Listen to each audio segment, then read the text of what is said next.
Naya Rivera, star of the television series Glee, found dead Monday in a lake in California 5 days after her disappearance, was indeed the victim of an accidental drowning, confirmed the medical examiner. Examination of the body confirmed that it was indeed the 33-year-old actress and did not identify any injuries, the Ventura County, near Los Angeles, medical examiner said in a statement Tuesday. There is no indication that alcohol or drugs played a role in Naya Rivera's drowning, the medical examiner said. The young woman drowned in Lake Piru, a popular water sports center, after having rented a boat on July 8 that she had embarked on with her 4-year-old son. She had not reappeared and a major search device had been set off the same day, complete with divers and helicopters. Police said the actress's son was found asleep on the boat wearing a life jacket, hours after they left. The child later told investigators that he went swimming with his mother in the lake and that the latter helped him back on board. He then turned around and saw her disappear under the surface of the water, the sheriff said. Prince Andrew is puzzled by calls to cooperate in the investigation of Jeffrey Epstein following the arrest of the financier's ex-girlfriend, a source close to the prince told the PA news agency. The Duke of York, 60, a friend of the late Jeffrey Epstein, is in the spotlight again after Ghislaine Maxwell's arrest in the United States on Thursday. This ex-collaborator and ex-companion of Jeffrey Epstein has been charged with trafficking in minors, accused of recruiting young girls victims of sexual abuse committed by the New York financier. Prosecutor Audrey Strauss said Thursday that New York investigators still hope to question the second son of Queen Elizabeth II, who fell out of favor with the case. We would love Prince Andrew to come and speak to us, we would love to be able to benefit from his statements, she said, noting that the investigation was still The Duke's team remains perplexed given that we have contacted the Department of Justice, DOJ, twice in the past month and so far have had no response, said a source close to the Duke. In court documents released in August 2019, a woman, Virginia Roberts, claimed to have had sex with Prince Andrew, which Epstein allegedly coerced her into when she was 17. The Duke of York has always denied the allegations, but the publication of a photo, showing Virginia Roberts at that time being hugged by the prince, fueled the rumors, as well as a snap showing the prince walking around New York. York with the financier even though the latter had already been convicted and imprisoned for resorting to prostitution in 2008.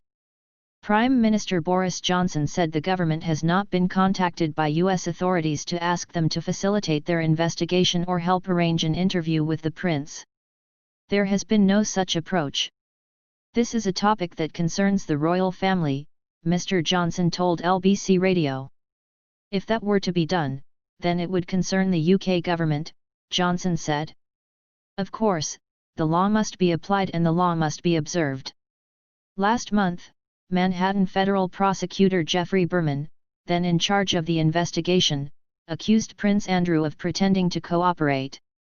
But lawyers for the Duke of York said their client had offered to testify 3 times, and a royal source called Mr. Berman's statements downright puzzling. And going. Hollywood star Olivia de Havilland, who starred in Gone with the Wind, died Sunday in Paris, where she was residing. She was 104 years old. Dame Olivia de Havilland died peacefully of natural causes, U.S. agent Lisa Goldberg said in a statement. She passed away in her Parisian residence, she added, adding that a strictly private funeral would be organized. In France, she had been married to Paris Match journalist Pierre Galanti, after a first marriage with American screenwriter Marcus Goodrich. President Nicolas Sarkozy awarded him the Legion of Honor in 2010. The fire is out. In open war since the disappearance of Johnny Hallyday, his widow Laetitia and the eldest children of the star, Laura and David, put an end to the battle which opposed them for 2 years in front of the courts.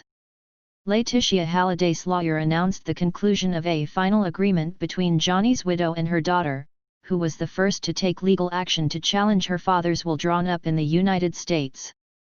Neither Laura Smet nor her lawyer Hervé Temim however reacted after this announcement.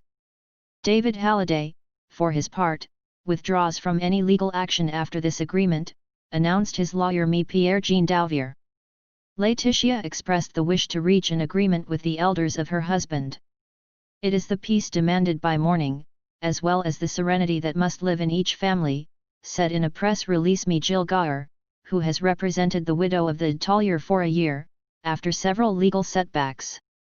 Laura Smet seized the hand extended by Laetitia Halliday, who for her part, was aware that the situation could not last longer, he writes. Since the death of Johnny Halliday in December 2017, his widow and his two eldest children David Halliday and Laura Smet have been torn apart around the heritage. In a will drafted in the United States in 2014, the singer had bequeathed all of his property to his widow and their two young daughters, Jade and Joy, leaving nothing to David and Laura. Considering themselves wronged, the two elders had claimed the share of the inheritance to which they felt they were entitled under French law. In the spring of 2019, the Nanterre court had inflicted a serious setback on Laetitia by making Johnny Halliday a French resident, paving the way for a settlement of the dispute in France while the rocker's widow felt that American justice was the only one competent. She had finally given up on appealing and changed lawyers, choosing 3 French counsel in place of Mireille van Ameer Aslan.